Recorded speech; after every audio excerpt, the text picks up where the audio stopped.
فجر کی نماز کی خصوصیت فضیلت اللہ کے نبی نے خاص طور پر بیان فرمائی علیحدہ کر کے. آپ نے فرمایا من صلی الصبح فهو فی ذمۃ اللہ، جو صبح کی نماز پڑھے گا وہ اللہ کی ذمہ داری میں آ جائے گا.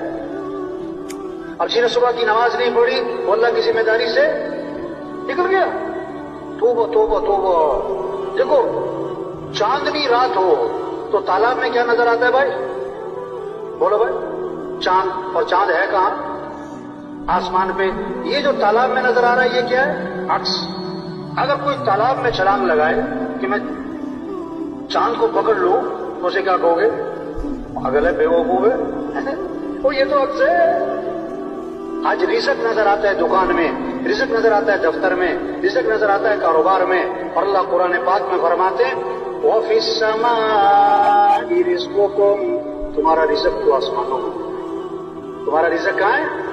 یہ جو فجر پڑے بغیر دکان پہ جاتے ہیں، فجر پڑے بغیر دفتر جاتے ہیں، فجر پڑے بغیر کاروبار پہ جاتے ہیں، ان کو رزق کی تلاش ہے اور رزاق کی نافرمانی کر رہے ہیں. یہ چاند کہاں تلاش کر رہے ہیں؟ کہاں تلاش کر رہے ہیں؟ ہائے ہائے.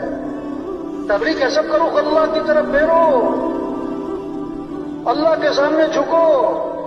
ہاں، جو کام پیسوں سے نہیں ہوتا اور جو کام حکومتوں سے نہیں ہوتا وہ کام اللہ تمہاری نماز سے کرے گا، وہ کام اللہ تمہاری دعاؤں سے کرے گا، وہ کام اللہ تمہارے سجدوں سے کرے گا. نماز پڑھو. دیکھو 5 نماز